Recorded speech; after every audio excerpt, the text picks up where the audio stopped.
Everybody, episode 819 of the podcast that is Swimming America, the Torres Sports Podcast. It is Monday, January 8th, 2024. People, I hope everybody's doing well. I hope everybody is having a great day, and I hope everybody is ready for, how about this, a Monday National Championship Game edition of the Torres Sports Podcast. That is right. We got a lot to talk about today. We're going to open. Listen, by the way, Friday, I made my official national championship pick. If you missed it, go back and check it out. Today, though, is all of the ancillary stories around this game. One, they're starting to become a narrative. Michigan, Washington. If Michigan wins, should there be an asterisk next to this championship based on the sign-stealing scandal? You know, Torres has some thoughts on that. We'll also discuss Jim Harbaugh's future. I've had a lot of questions, a lot of people asking, do you think he stays? Do you think he goes? What does it mean? What if they win? What if they lose? What job makes sense? What job doesn't? We'll discuss all that. And then from there, we'll take a quick break and we will talk a little college hoops because it was a wild weekend. Conference play is underway. Kentucky beats Florida. Carolina wins on the road. The debacle at Allen Fieldhouse. Amazing how the whistles always go Kansas's way at Allen Fieldhouse. We'll discuss that. Also, Big East, St. John's rolls, UConn big road win. And oh, by the way, we do have to discuss Arkansas. Record-setting loss to Auburn. Credit to Auburn, but Arkansas has not been the same team since Torres left Fayetteville. So we got a lot to dive into. One quick scheduling note, by the way. If you are subscribed on YouTube, we will do a post-game national championship reaction on Monday night. Make sure you're subscribed, make sure notifications are on, etc. And obviously, you will have a new show in your feed for Tuesday morning, recapping what should be a very fun national championship. So with that said, there is no more time to waste. You know what's coming. I know what's coming. You know what today is about. And with that said, let's get to the topic of the day. And the topic of the day, sorry, you can tell I'm fired up. Drank a lot of coffee here on a Sunday night, but it's time to talk Natty, baby. And if you missed Friday's show, that was where I made my official national championship pick. I ain't backing down now. I'm not changing my pick. I did it on Friday. I won't tell you who I picked because, if you missed Friday's show, you got to go back and download it. But I'll give you a little hint. I picked Michigan in the preseason to win the Natty. I picked Michigan to beat Alabama by a touchdown, which they did in the Rose Bowl. You could probably guess where I'm leaning in this game, but there's a lot of detail, a lot of things to consider. And we discuss all of it on Friday's show. Today, though, it does feel like there's a couple ancillary stories that are kind of surrounding this game. One is Jim Harbaugh's future, which we'll get into in a minute. But the other one is an interesting kind of narrative that has emerged in Houston as the two teams have gotten there, and as certainly as the media has gotten there as well. And that narrative, bluntly, is should there be an asterisk if Michigan wins the national championship? In other words, we know about the sign-stealing scandal. We know what Michigan is accused of. We know what Connor Stalions is accused of. We know what we think we know about Jim Harbaugh, his role. Did he know? Did he not know? And so the question is, should there be an asterisk? And not only should there be an asterisk, but it's not just a question at this point. It is a conversation point, and I thought it was really moved forward on Saturday. Ross Dellinger from Yahoo, who does a great job. Probably the breakout star, by the way, of college football in 2024, because I feel like I reference one of his articles every single time I do this show. But he put out a very interesting article on this whole situation. It was titled, How would college football, let me find it real quick, be patient. How would college football react to Michigan as champ after sign-stealing scandal? It's not good for the game.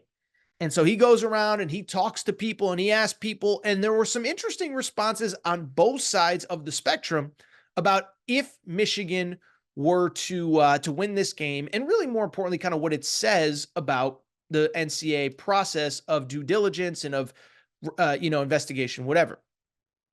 And so here are some quotes, both positive and negative, both for Michigan and against Michigan from the article.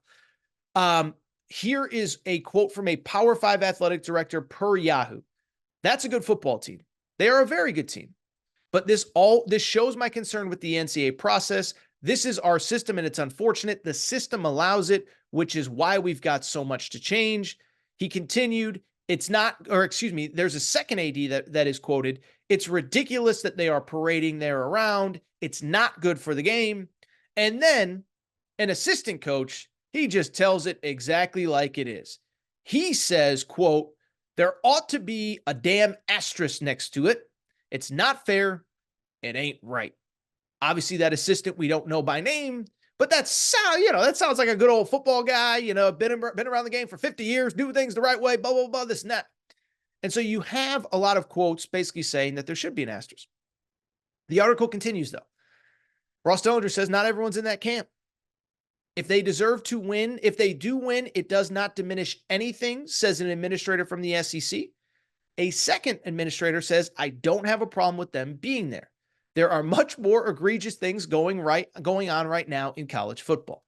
So as you can see, everybody's pretty divided, but I don't toe the line. I don't dance on both sides of the line. No. I tell you exactly how I feel in the moment, all of that. And I'm here to tell you right now. Do I believe that Michigan should have an asterisk next to their title if they win it? I do not. And I actually think it's even a ridiculous conversation to even have at this point after everything that has happened over the last couple months. And so let's dive in. Most of this conversation centers around the Connor Stallion sign stealing investigation. And the real reason, there's really two reasons that I believe that there should be no asterisk. One is sort of debatable. The other one is not debatable. The first thing is, and this is the debatable part, I think you could argue this whole thing has been overblown from the beginning. And we've talked about it. We've spent a ton of time on it. I've shared my opinion. When it first broke, I thought it was a huge deal. Then you kind of peel back the layers. Then you see how it feels like, we're basically having,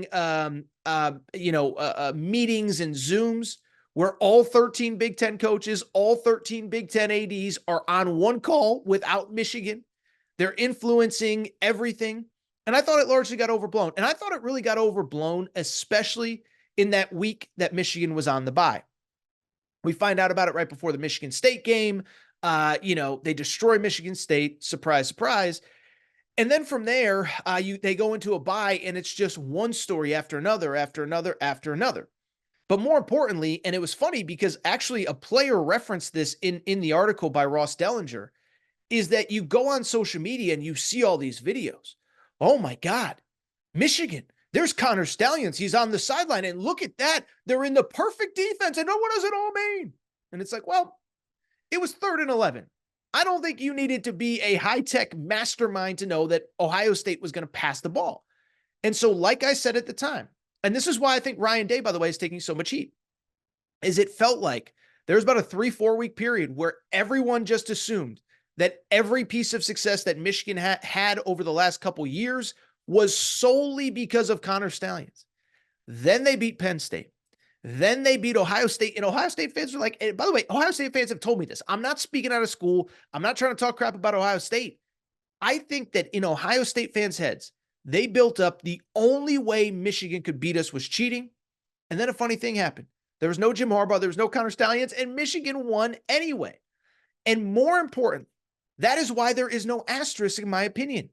It is because even if you want to argue that Connor Stallions significantly helped this team, first of all, they weren't losing any of the 6 games this year. They just were not. I'm sorry. They weren't losing to Minnesota. They weren't losing to Nebraska. They beat them because they were a better team. They weren't losing to Bowling Green or Rutgers. But then what was interesting, what happened after that, I should say. It's the idea that, again, you have all this information. We don't really know what's truth, what's not. I truly believe in my heart of hearts, it seems pretty obvious that the system did not want Michigan to be in this position. Putting this aside, Jim Harbaugh gets a 3-game suspension to start the year. But then beyond that, they just so happen to suspend Jim Harbaugh before the 3 biggest games of the season. And I really think that first of all, I think the commissioner, Tony Petitti, is a little needle spine loser. I think he bowed to public pressure that was unprecedented. I didn't think it should happen at the time. But what I think ended up happening is it all worked out in Michigan's favor. Because you go to Penn State. Remember, Jim Harbaugh got suspended after the team landed in State College. Like you talk about a system You talk about a situation, it is so obvious to me that the Big Ten purposely did that. Waited until Michigan was in the air, waited until Jim Harbaugh got on the plane. Then they land and they say, yeah, buddy, you can't coach, 3-game suspension. They try to appeal it. They try to go to the courts an hour before kickoff. They don't know who is coaching Michigan on the road at Penn State, and they still win. And then a week later, they play Maryland, and they win again. And then they go to Ohio State, and they win that game, or they play Ohio State and Michigan. I apologize. But they win that game as well. And so even if you want to argue that Stallions had some impact in the 3 biggest regular season games of the year, Connor Stallions is suspended watching at home on the couch like you and I are. Then Jim Harbaugh is on the couch watching at home like you and I are. Well, he's watching in a hotel in State College, but you get the point. Jim Harbaugh wasn't in the building. They still won those games. Then after all of that, they go to the Big Ten championship game, beat Iowa, and they beat Alabama in the Rose Bowl. There's no asterisk. There's no anything. They were the better team. They deserve to win. And that is why I think this is not even a conversation. I mean, it's a conversation because I'm talking about it, but I don't think it's a real conversation. Because even if you want to argue that they were helped, guess what? The 4 biggest games of the year, Ohio State, at Penn State, Iowa in the Big Ten championship game, Alabama, there was no Connor Stallions. In 2 of them, there was no Jim Harbaugh. And so in the process of the Big Ten purposely trying to hold back Michigan, because again, they acted unprecedented manner. Guess what happened? All it did was justified and left no doubt that they were the best team in the Big Ten. Now, are they the best team in the college football? We're going to find that out Monday night. Washington's players said, look, we're beyond that. We're over it. That's not even something that's on our radar right now. We're not worried about that. We're worried about winning the game. So Washington's moved on. Nick Saban had nothing but nice things to say about Michigan and how prepared they were and they deserve to win and whatever. I mean, what else do you want from this team? And so the idea that there's somehow an asterisk, like, what are we even talking about? You go to Penn State without Connor Stallions and Jim Harbaugh isn't on the sidelines. You beat Ohio State. Like, think about the challenge. And this is, we talked about this on Friday. Like, everyone convinced themselves that Michigan was struggling down the stretch. They weren't struggling. They didn't have their head freaking coach on the sidelines. How do you think Georgia would look without Kirby Smart? How do you think Washington would look without Kalen DeBoer? How do you think Oregon would look, without Dan Lanning, Nick Saban on not like, this is so, I don't know. It boggles my mind. And I think, again, ultimately, what ended up happening is it all worked out best for Michigan because you tried to cut their legs out. You tried to undermine them. You tried to put them in positions where they were not going to win so that we didn't have to get to this point. Well, now we're here. They earned their spot. They deserve to be here. One thing I will say, and I do agree with the sentiment of the article, I don't think the frustration is even necessarily with Michigan, but the way the NCAA process works. Remember, Jim Harbaugh was suspended those 3 games to end the season by the Big Ten. NCAA couldn't do anything per their own bylaws. So we'll see if as time goes on, as the NCAA evolves, if it survives at all, what will happen. And obviously, look, Jim Harbaugh, if he stays, which we're going to talk about in a minute, there will be probably further punishment. I don't think there should be because he already served a 3-game suspension. What are we doing here? Like, that's the other thing when we start talking about Jim Harbaugh, what's next? Oh, there's a lengthy suspension. He already got a 3-game suspension this year for this situation. How many games are we going to give him? He didn't know. He wasn't involved. Whatever. But is there an asterisk? Absolutely not. Michigan, go win that natty, prove them wrong. And if Washington wins, then Washington wins. But there's no asterisk on the Big Ten title. There's no asterisk on the Rose Bowl win. And there will be no asterisk if they win it all on Monday. Really quickly, I'd be remiss if I didn't at least reference kind of the big elephant in the room, which is like, is this the last dance for Jim Harbaugh? Is he going to the NFL? What is the future? And it is funny because Jim Harbaugh was asked about this at Media Day on Sunday. And he basically said, what is the future? I just hope there's a future. I hope there's a tomorrow and a tomorrow after that and a tomorrow after that. But he was very coy. And to me, what I would say about Jim Harbaugh's future, because I've had a lot of people ask about it, it feels to me, I don't think anybody really knows. I don't think anybody really knows, including Jim Harbaugh. I think he kind of knows what options are out there. And I also don't think that, like what I guess I would say, there's no doubt in my mind that Jim Harbaugh is at least going to look at his options in the NFL. And it's for two reasons. One, he's done it the last 2 years. But two, also worth noting, he's had that contract on his desk from Michigan for weeks now. First reports came out around the Big Ten championship game. He has not signed it. He's going to look at his options, et cetera, et cetera. So the question becomes, does he stay? Does he go? And I think it's an interesting conversation that, again, there's no easy answer. Now, what's a little tough, because I'm doing this on Sunday evening-ish, about 5, 6 o'clock Eastern time, it's just hard to say because I don't know what jobs are open. We know that Carolina's open. We know that the Chargers are open. We suspect that Washington, the Commanders are going to open. New England Patriots are probably going to open. The Raiders technically, I guess, has to open because Antonio Pierce is an interim candidate, so they have to interview other people for the job. I don't really fully understand how the Rooney Rule works, but that's what Adam Schefter says, is that even if they want to hire Antonio Pierce, who's obviously a minority candidate, they have to interview other minority candidates. Don't ask me. I don't get it, but whatever. Looks like Chicago will probably stay put. We'll see about other jobs. But the question becomes, does he stay? Does he go? Couple things. One, listen, the Chargers thing I've said on this show 30 times, so I'll be quick. It's the best job with the best quarterback. He played for the Chargers when they were in San Diego. I still will believe that they are going to pay him market share or market, demand when I see it. And what do I mean by that? Well, he's got a contract on his desk for Michigan for $12 million a year, make him the highest paid coach in college football. And I bring it up because the Chargers have never paid for head coaching candidates. They've never paid big money for coaches.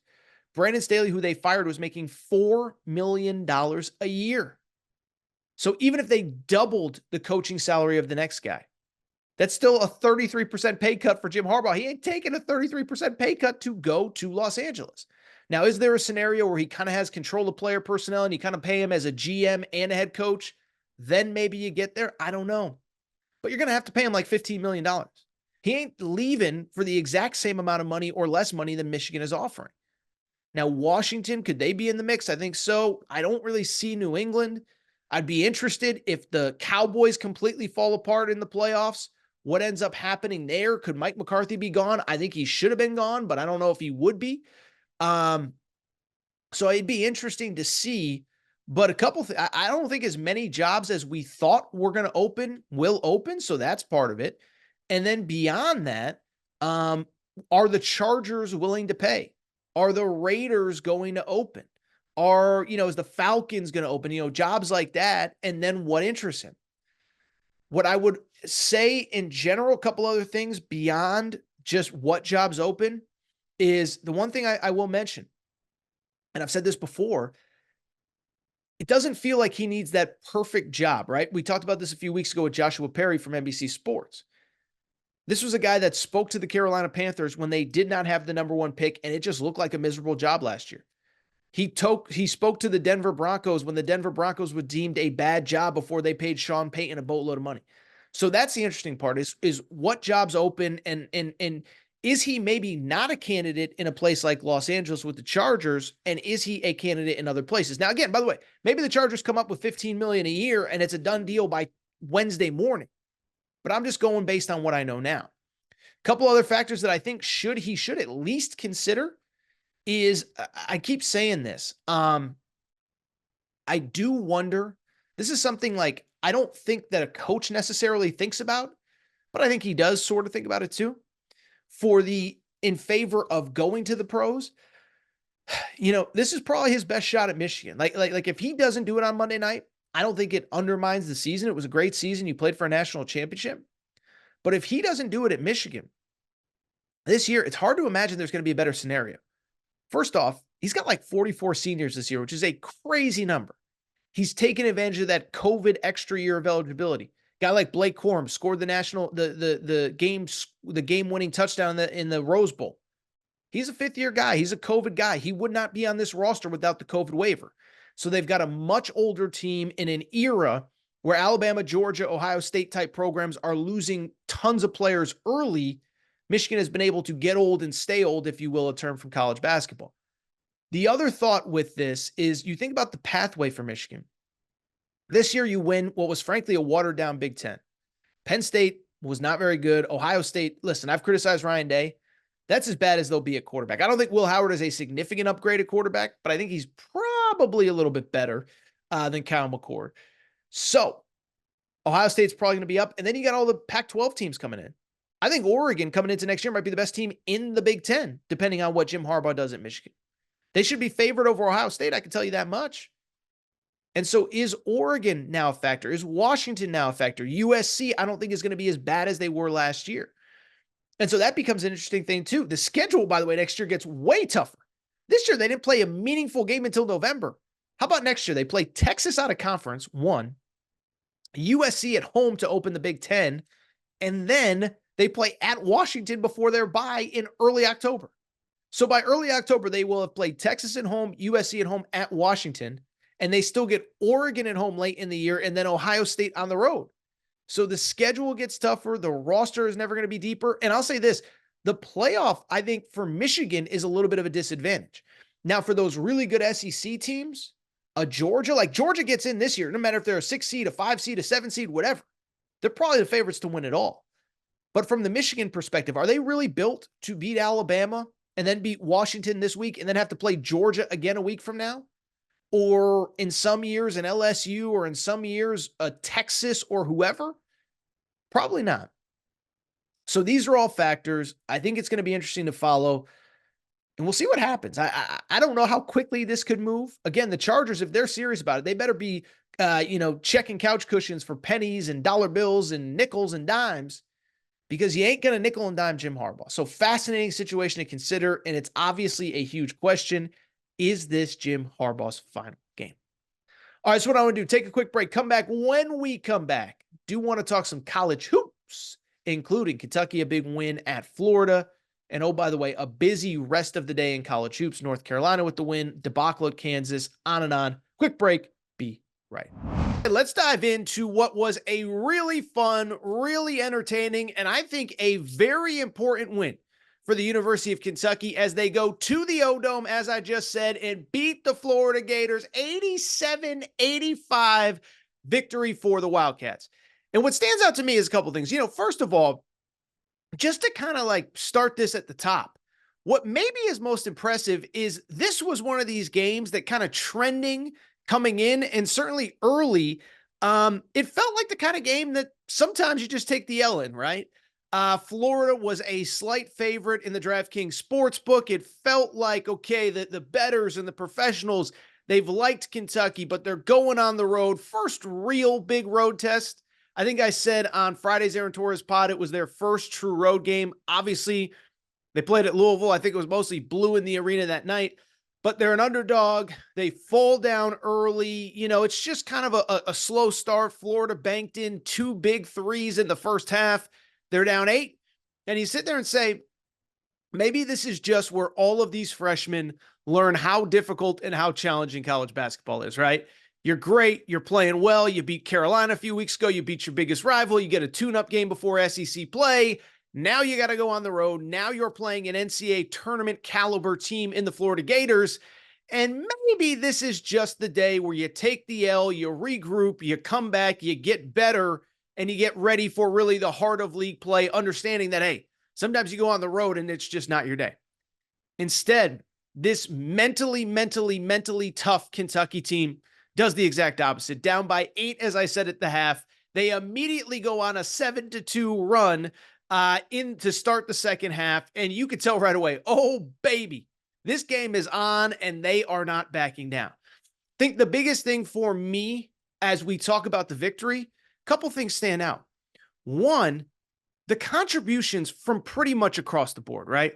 I mean, this is a program that over the last couple of years, I get it. It's been very Oscar Tshiebwe dependent. We've talked about it a ton on the show. You don't need me to kind of go through all that stuff. Why I bring it up, though, look at the win on Saturday and tell me a guy who played who didn't contribute to the win in a major way. I think you can argue that even though statistically it wasn't his best game, I thought DJ Wagner brought it, man. And we talked about it on Friday's show. I think a lot of people, or I think it was Thursday's mailbag show, but I think a lot of people have seen so much of DJ Wagner that we're now at the pick apart his game phase of his career. He's been in the spotlight since he was in 8th, 9th grade. His father's a former lottery pick. Oh my goodness. He's the number one player in America, and we get really high on him, and then we got to. It's like, no, the kid is still really good. He made some really, really, really difficult shots in this game, and really about the probably about the 12, 13-minute mark of the second half, all the way down till the final few minutes. He's making tough plays. He's making strong plays. He's finishing at the basket. He's doing exactly what you hope from him.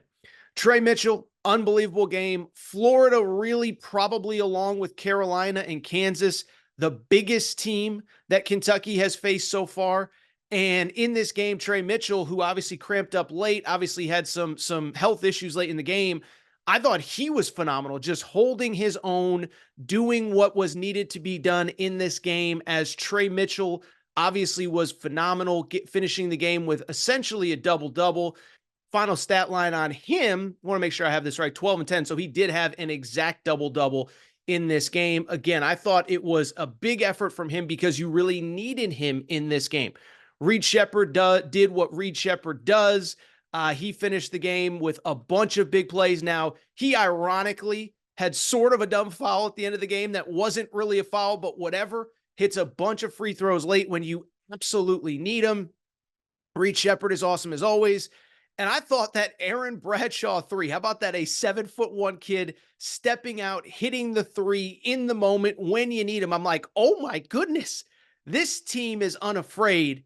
And what I will say is a couple things about this victory from the Kentucky perspective. Besides the fact that everybody contributed. Oh, by the way, I didn't even mention that Antonio Reeves had, leading scorer in this game, finished with 18 points. The other couple things that stand out are a few things. One, I think you could argue that Kentucky going on the road, getting a win against an NCAA tournament caliber team in Florida, they didn't even play their best game. First of all, down a guy, Adu Thiero, who I think was actually an important piece that they probably could have used today. He's not available. Rob Dillingham struggled the entire game, can't really get in a flow. We're still waiting for Justin Edwards to step up.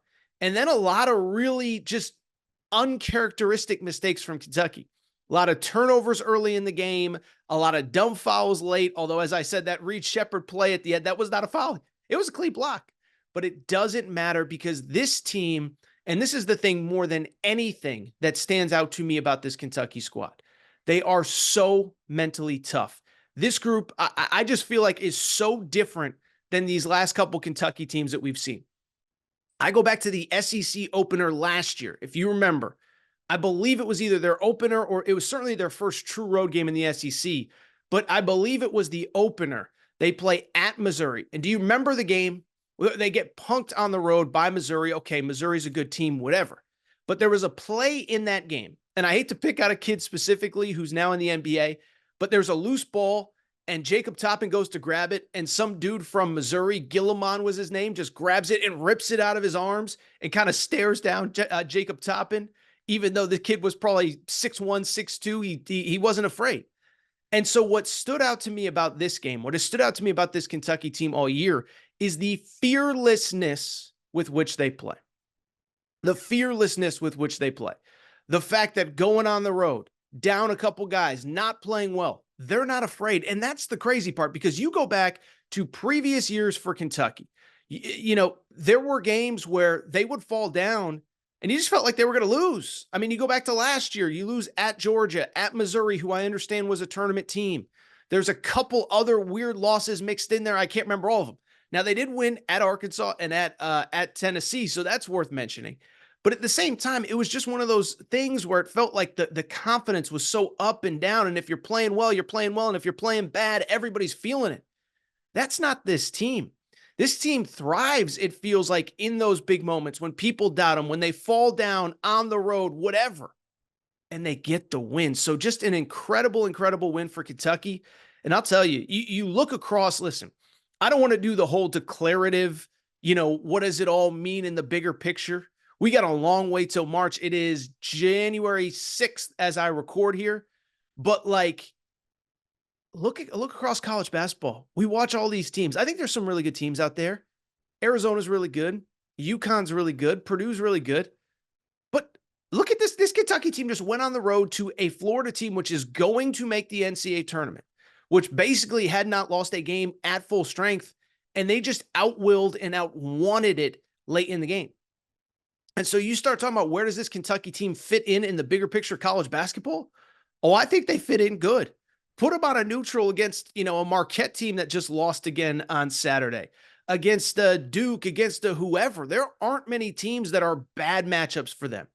So I know this is the kind of season that Kentucky fans have been waiting for. I think it's here. Listen, I'm not saying you're going undefeated from here on out. The SEC is tough. There's a lot of tough road venues. Whatever. Tennessee's playing well. They're playing Ole Miss later. Like, there's so many good teams in this league. You're going to have bumps. You're going to have peaks. You're going to have valleys. But this Kentucky team, it is so different than the last couple of years, and it's been really fun for them to watch. By the way, it reminds me of what I told you a few weeks ago after they beat Carolina. Everybody else in the college basketball media will say, oh, you can't win with freshmen in 2024. And what did I tell you in the preseason? I said Alabama was the number one team in college basketball all year last year. 3 of their top 6 scorers are freshmen. Duke won the ACC, 4 or 5 freshmen in their lineups. Duke makes a Final Four a few years ago with Paolo Banchero. If your freshmen are good enough, that's all that matters. And Kentucky's are. What a great road win against Florida. With the rest of the weekend that was in college hoops, obviously we just talked a little bit about Kentucky. They took care of business at Florida.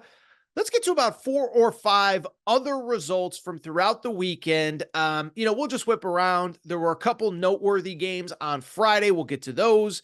But we'll start with Saturday. We'll start with some of the big games there. And I do think it's kind of a cool place, interesting place to start. And it's interesting to me because I like this team coming in. But how about the top 15 matchup in the ACC? Clemson hosting North Carolina at Clemson. And what was interesting about the game, listen, Clemson is one of these like internet teams. I call them internet teams where I think college basketball, the season is so long. There's so many games. It starts in November. It doesn't really, basically every night straight through March. And I bring it up because there are teams every year that I think the internet gets excited about because you want something different besides Kentucky and Purdue and UConn and whoever, Arizona. And I kept saying, like, is Clemson that good? I really don't know. I really don't think so. Well, North Carolina goes there, smacks them around, final score 65-55. Listen, I think Clemson's fine. They'll probably make the tournament, but they are nothing to write home about. They are not an ACC contender in my mind. On the opposite side, I think Carolina is probably even better than most people are giving them credit for. And I do want to talk about them, and I do want to go ahead and give credit to one guy in specific, and that's Hubert Davis. And look, obviously, Carolina, big brand. We talk a lot about this team and program and Hubert Davis going on this show. And really, he's a guy that we've really had a lot of ebbs and flows with, even though this is only his 3rd year as a head coach. Early on, he inherits a really good team, struggles out of the gate. I said, look, it's never going to be better than it is right now. You have to win with the guys that were left over from Roy Williams. Then he makes that run that first year. And frankly, I thought he probably didn't get enough credit for that run as they go to a Final Four national championship game in 2022. They beat Duke twice along the way, and they were a really good team for the final 2 months of the season. Thought he didn't get enough credit. Then last year was a complete debacle. And we all know what Torres' stance was coming out of last year. It was obvious to me that while it was never said publicly, it seemed pretty clear that the narrative was, let's just blame everything on Caleb Love. And I'm not here to pick sides in this. I think it worked out well for both sides. Caleb Love is thriving in Arizona. But at the same time, like, what stood out to me about that whole situation was, okay, Hubert, Caleb Love is gone. RJ Davis is back. Armando Bacot is back. Now it's time for you to prove like that your style, your system, what you want to do is going to work, because you got all your guys. You kind of flushed out a lot of the guys that were kind of back end of the bench guys. You bring in 6, 7 guys through the portal. You bring in a couple high school players. It is time to prove it. Well, fast forward and look at Carolina now. Like I said, I don't think people realize how good Carolina is at this moment in time in the season. They're 11-3 overall. They're 3-0 in the ACC. And more than that, couple really nice wins. Obviously, a dominant home win against Tennessee, a neutral court win against a very good Oklahoma team. You beat Arkansas in the Bahamas, and more than that, look at the losses. Kentucky on a neutral, UConn on a neutral, Villanova when they were at full strength and playing their best basketball on a neutral. So no bad losses, no home losses, a bunch of good wins, 3-0 in the ACC. And I just got to give this guy credit where it's due. And I think more than that, I think this is the first year that you really feel like his fingerprints, as I just said, are on the program. Again, you go back, takes over for Roy Williams, inherits a lot of his players, built to play the way that Roy Williams wanted to play. We've talked about it a million times, but we all know when Roy Williams was there, what did he want? He wanted two big guys, feed the post, blah, blah, blah, blah, blah. A lot of Kentucky fans listening know exactly what I'm talking about because that's how Calipari played up until the last year or so. But Hubert Davis came in, said, I want spacing, I want ball movement, I want three-point shooting, I want a four-man that can pick and pop, can hit threes. And that's what we see from this team right now. They're scoring a bunch, fast in transition, good on the boards, about 36% from the three-point line. I'm here to tell you this Carolina team is here to stay. Now, I will say, schedule does not get easier. Kind of wild. They open with 3 straight ACC road games. Like, who the heck was putting together the ACC schedule? 3 straight road games for Carolina to open the year. They already won at Pitt, win at Clemson. They do play at NC State on Wednesday night, so that'll be a big one. Then they get home versus Q's, home versus Louisville, at Boston College and Wake Forest. But I sit there and say, you look at the ACC right now, and I think Carolina's in position to win this thing. Duke was my preseason pick to win the Natty. I don't love them, don't love their personnel. They barely survive against a bad Notre Dame team. Wake, I do think, is much improved. Zach Kroll and I talked about them in the preseason. Hughes is improved, but they're not Syracuse the way that we know them as. NC State, we'll see. You go on and on down the list. Miami's a little bit more down than we thought. Clemson just lost to Carolina. I think Carolina's the best team in the ACC. Credit to Hubert Davis. Very nice win on Saturday. Let's keep it going. A couple other results that are worth noting. Listen, I'll just spend 5 minutes, 3 minutes, whatever it is, talking about the situation at Kansas.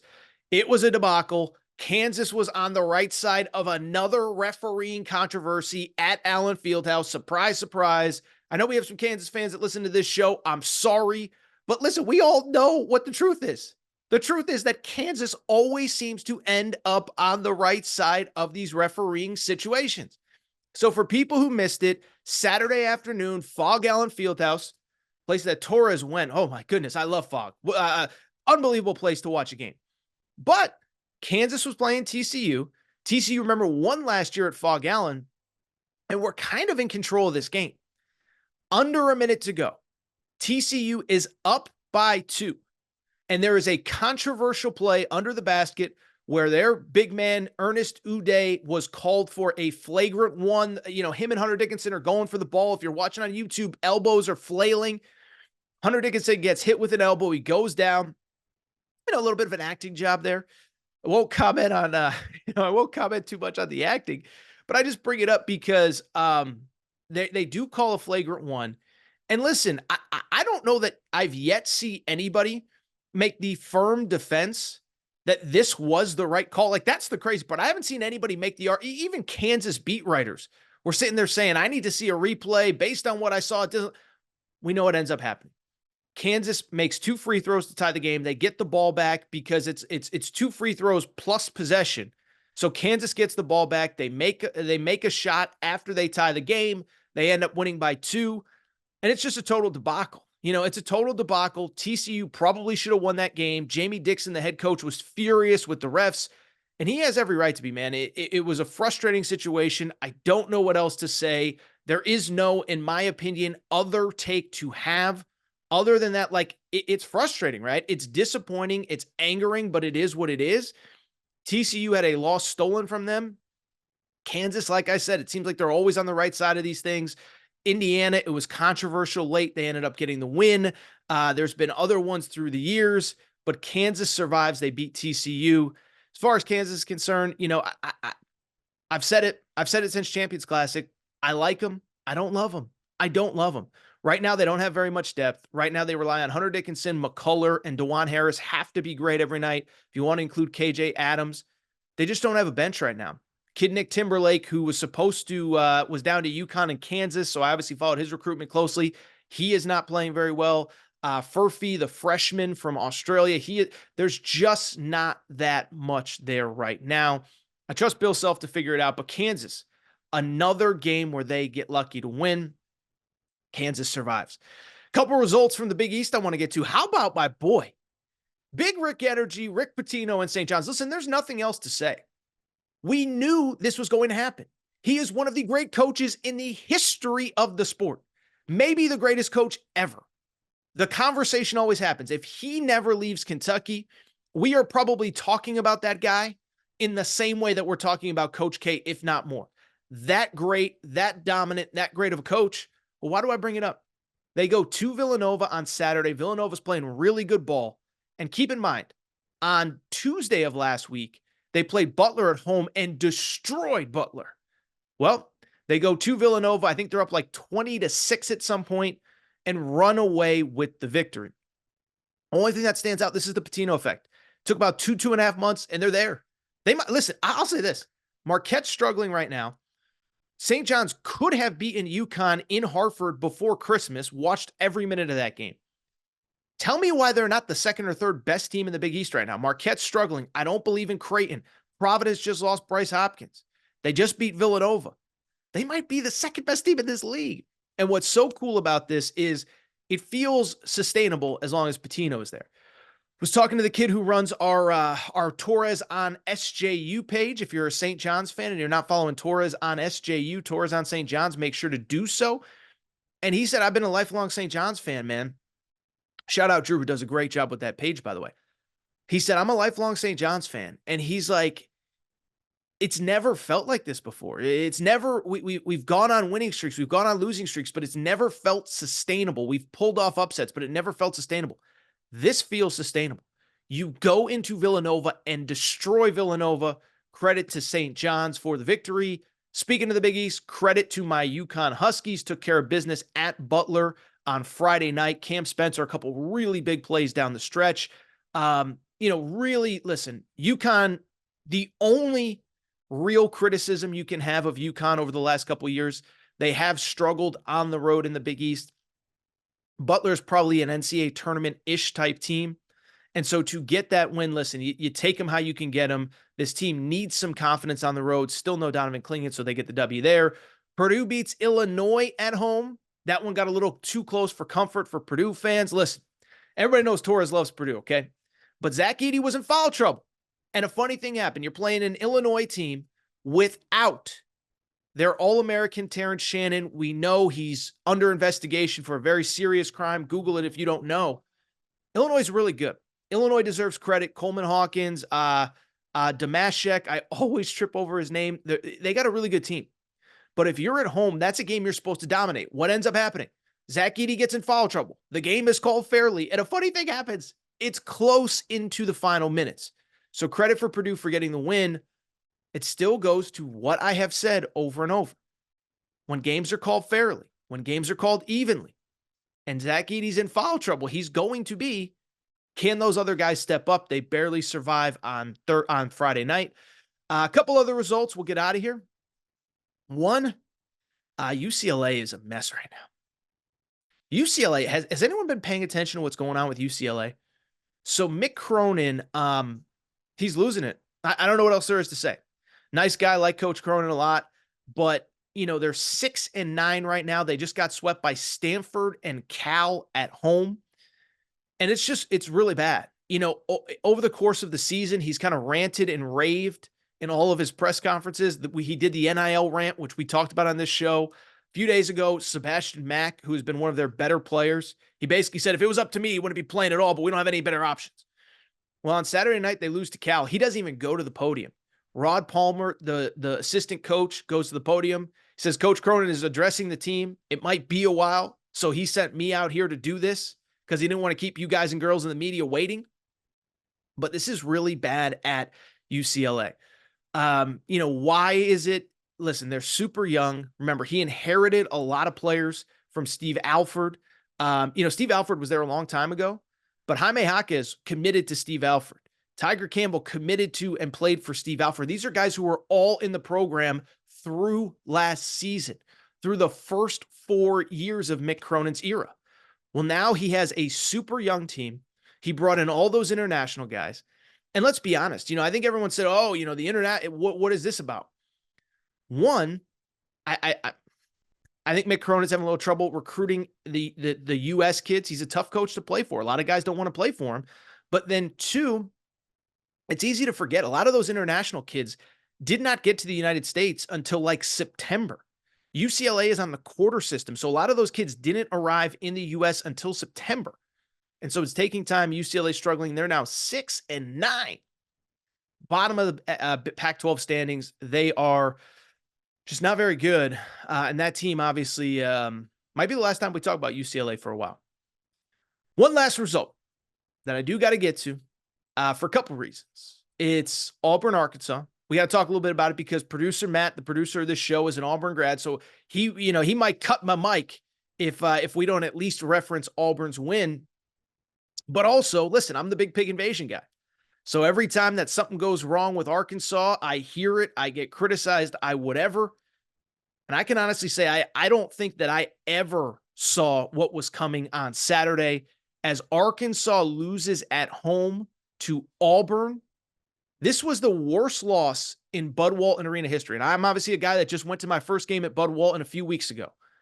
83-51. A home loss for Arkansas. And I've had a lot of people ask me, a lot of people tweet me. I figured it was at least worth addressing. Is Arkansas what is wrong with Arkansas, and are they going to get fixed this year? So let's dive in. First off, let me say this. Credit to Auburn. Auburn's a really good team, and that's something I don't want to be lost in all of this. Auburn is a very good basketball team, okay? They're 12-2 this year. Their only losses, they lost to Baylor on the second night of the season, and then they played a weird road game at Appalachian State.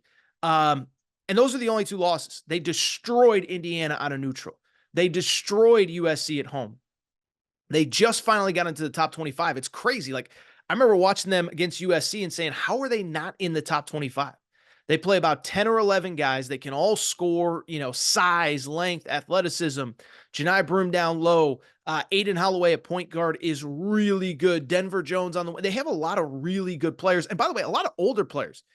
Dylan Cardwell forward has been there forever. Katie Johnson has been there forever. Those are guys that were part of SEC championship teams 2 years ago when they had Walker Kessler and Jabari Smith. Still, though, as good as Auburn is, the story is Arkansas. And there's really nothing to say about Arkansas that isn't really obvious other than that, by now, I think we all thought this thing would get figured out. Instead, Arkansas is now 9-5. They took a bad loss early in the year to UNC Greensboro.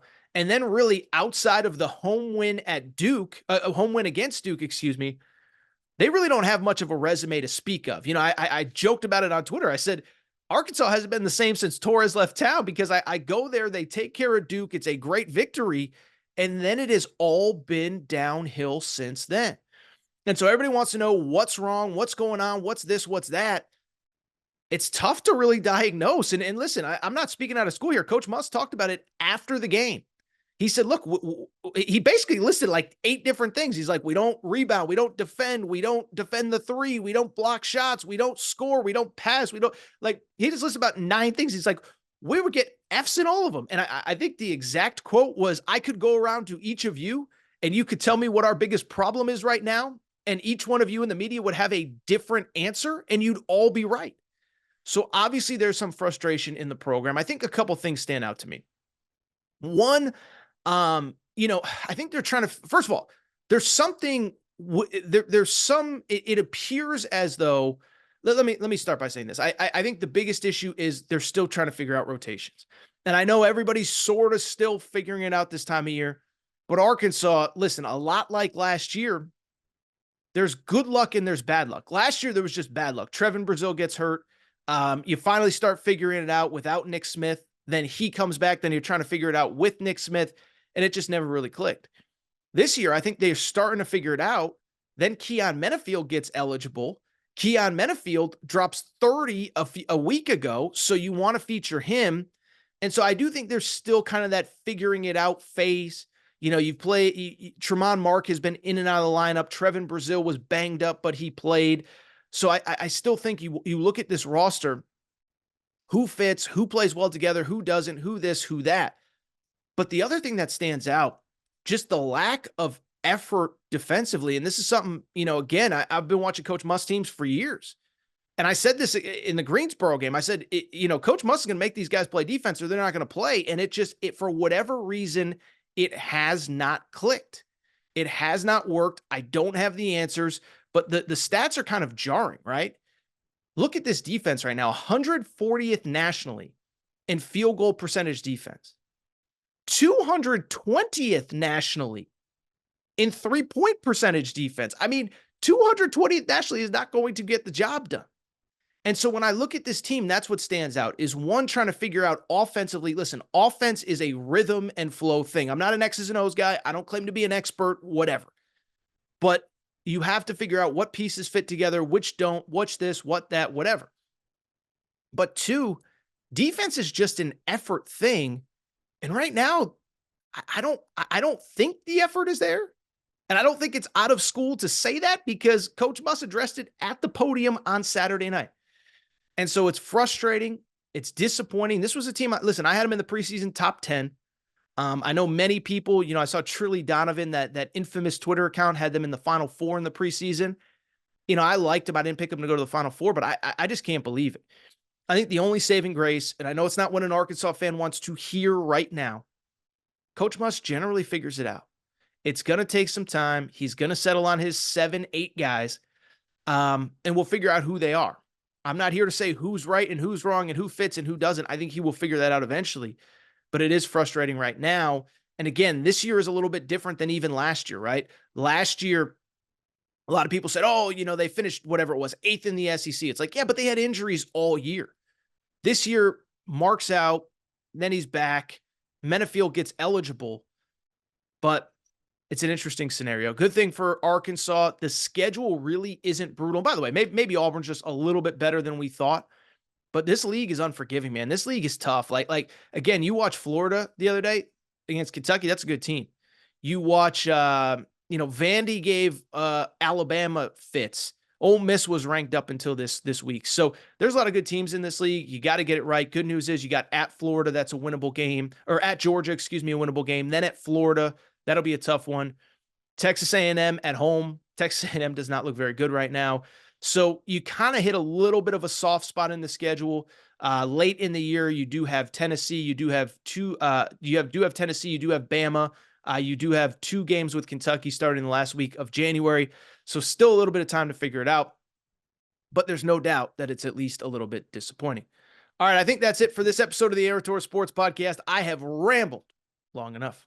If you're not subscribed to the show, please make sure to do so. Apple, Spotify, Amazon Music, Google Music, wherever you listen to podcasts, make sure to subscribe. Also, make sure to rate and review the show. Go ahead, give us a quick 5 stars. Let us know what you like, what you don't like, all that good stuff. Make sure you're following on social media. Aaron_Torres on Twitter. Aaron Torres Pod on Instagram. Aaron Torres Pod on TikTok. And the YouTube channel as well. We'll be back tomorrow, Tuesday. And we'll have a national champion at that point. How about that? Shout out to Torrent Craig. Shout out to Rachel, who hates my voice. Shout out to JJ Reddick, you F-head. Unblock me, bro. I'll be back on Tuesday tomorrow. New episode of the Aaron Torres Pod where we will talk national championship game, baby. Have a good night.